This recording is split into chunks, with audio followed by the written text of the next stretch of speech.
السلام عليكم ورحمة الله وبركاته. قدونك لبدا أقل بارلمانك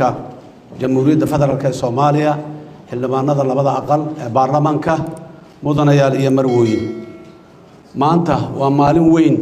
وإلهي لوغا مهد عليو إنان سو غارني فوريتانك كالفردقة تضبات بارلمانك جمهورية فدرالك الصومالية وحان إلهي سبحانه وتعالى كبرينا inuu baarlamaanka ka dhigo mid lagu xaqiijiyo qorshayaashii dheeraa ee aad u dejiseen baarlamaanka markii la idin soo doortay iyo kuwii dhawaa ee aad horay u soo xaqiijiseen ama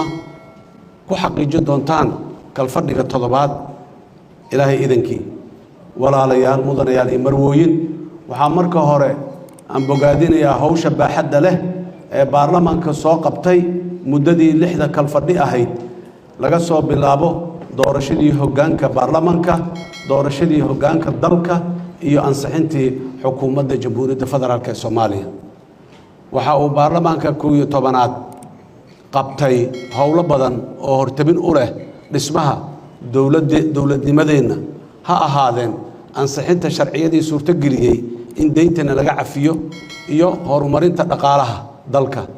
kuwii la xiriiray dhismaha hay-adaha nabadgelyada iyo difaaca dalka kuwii xoojinayay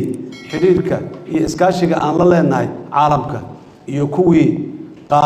qaabeynayay howlaha adeega bulsho ee aanu matalaadeeda iyo mas'uuliyadeeda halkan maanta aan ku fadhino baarlamaanka 11aad waxaa sharaf iyo ammaan u ah in uu ku dhiiraday qabyaatirka dastuurka oo ahayd howl la dibdhigayay laga soo bilaabo baarlamaankii 9aad waa taariikh xusuus badan u reebi doonta jiilasha soo socda ee ummadeena inaad tihiin kuwii ku dhiiraday dhamaystirka dastuurka taariikhdaas oo aad iyo aad loo qori doono ayna maxuu ahaay xusuus weyn u reebi doonto jiilasha soo socda diyaaliyeeda waxaan rajaynayaa in kalfadhigan lagu dhamaystiro qabyaatirka dastuurka qaybaha harsan waxaa hawsha dhamaystirka dastuurka garab socday taabagelinta shuruucda iyo hay-adaha lagama maarmaanka u ah qabashada doorashooyinka qof iyo cod iyo iyana noqonaya taariikh cusub oo taariikh cusub uu qorayo una nasiibna u yeeshay baarlamaanka federaalka ee Soomaaliya walaalayaal taariikhdaas muhiimadda ay leedahay waa inta ay jirto iyo soo jiritaankeeda 57 sano ka hor ayaa muwaadiniinta Soomaaliyeed waxay fursad u heleen inay qof iyo cod sanduuq ay ku ridaan 57 sano ka hor su'aashu waxay tahay yaa codeeyay oo maanta wili codeyn doona waxaan u malaynayaa dadka Soomaaliyeed ee u badan dhalinyaro in ay fursadaas aanay helin intii ay soo joogeen laakiin maanta ay timiday markii ay heli lahaayeen waxaana suurto geliyay inteeda badan waa baarlamaanka jamhuuriyadda federaalka ee Soomaaliya waxaa sidoo kale aan bogaadinayaa howlaha baarlamaanka ee sixidda iyo korjoogteynta xukuumadda iyo la xisaabtankeeda oo waajibkaadka dawlad dhiska qayb weyn ka ah mudanayaal iyo marweyn haddii aan u soo gudbo xaaladda dalkeena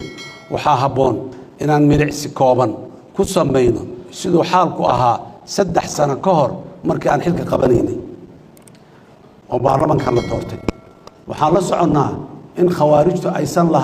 lahaa jirin magac sharciga islaamku qabo oo loogu yeero culimadeena oo wada jirta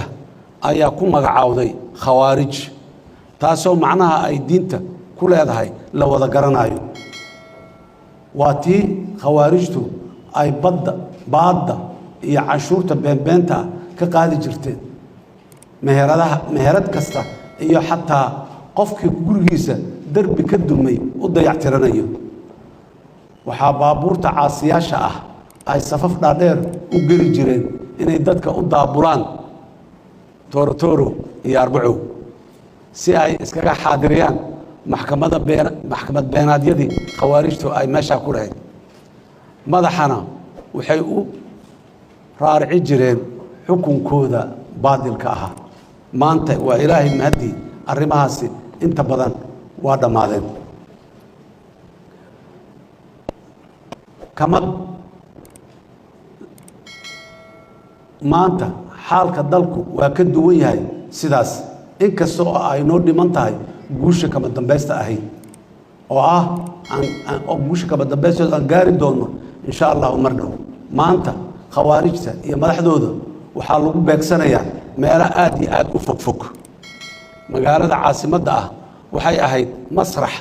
ay ku jiraan argagixisada riwaayad diimeed been ah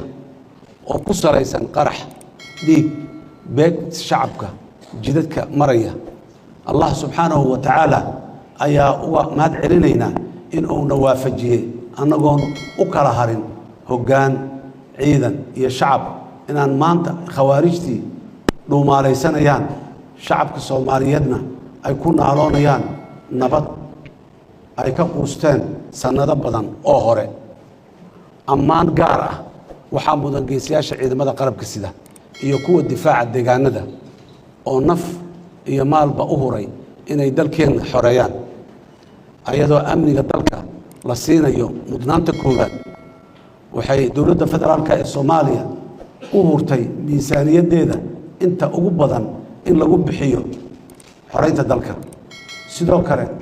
waxaan garaacnay albaab kasta oo suurtagal noo ah si aan u tayayno ciidankeena dhanka tababarka qalabaynta iyo hogaaminta maanta wiilal Soomaaliyeed ayaa wada diyaaradaha qumaatiga u kaca ee aynu kula dagaalanno khawaarijta soona daabulo oo soo qaada dhaawaceenna meelaha fog dagaalada ku gala ee ku dhaawacno waxaan howlgelinay ciidankeena badda waxayna isticmaalaan tiknoolajiyad casri ah mudanayaal iyo marwooyin cadow waa xeelado badan yahay markii aan albaab ka soo oodnaba darishad ayuu furtaa isku dirka beelaha faafinta dacaayadaha iyo abuurista khilaafaadka diimeed waa tabaha khawaarijtu ay rabaan inay ku sii noolaadaan markii ay ka quusteen goobihii dagaalka waxaan digniin gaar ah u diraynaa kuwa cadowga ku garab istaaga arrimahaas oo guracan ee aan kor ku soo sheegnay labo dhanka kobaca dhaqaalaha iyo dhismaha kaabayaasha haddii aan u laabto dayn cafiskii kadib dalkeennu wuxuu galay marxalad cusub oo aan diyaar u nahay inaan la ganacsanno caalamka kana shaqayno in aan ka kaaftoonno gacmo hoorsiga iyo inaan dayn kale qaadanno maanta waxay dowladda federaalka ee Soomaaliya mushaar siisaa bil kasta dad ka badan 100,000 oo qof oo Soomaali ah oo isugu jira siyaasiyiin ciidan shaqaale rayid ah macallimiin dhammaan qarashkaas waxaa laga bixiyaa dakhligeena iyo canshuurta muwaadiniinta Soomaaliyeed uu bixiyo muwaadinka Soomaaliyeed uu bixiyo waxaan bogaadinayaa ganacsatada Soomaaliyeed iyo muwaadiniinta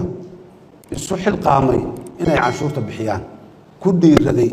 diiday tahdiidaadka iyo handadaadda uga imaanaysa khawaarijta waxaa mar kale adkeynaya ahmiyadda bixinta canshuuraha oo la'aanteed aysan dowladdeena jiri karin maadaama aysan canshuuraha ku filnayn baahideenna dowladnimo iyo tan shacabkeenna waxaan u guntannay in aan ka faa'iidaysanno khayraadka dalkeenna ilaahay ku manaystay oo ay ugu horeyso shidaalka oo la hubiyey inaan ka mid nahay kuwa ugu kaydka badan dunida maanta iyo khayraadkeenna badaha oo sidoo kale ilaahay nagu manaystay bilaha soo socda ilaahay idimkii waxaa la bilaabayaa qodista ceelkii ugu horreeyay ee shidaal ah ee Soomaaliya laga qodo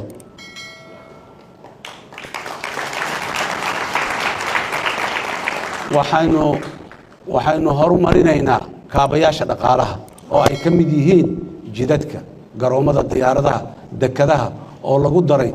saldhig laga gano dayax gacmeedyada spaceport oo ah kii ugu horreeyay ee qaaradda Afrika laga dhiso waxaan shaki ku jirin in duruufihiina soo maray haddii aan ay qodobka saddexaad haddii aan u laabto kobcinta karaanka aadanaha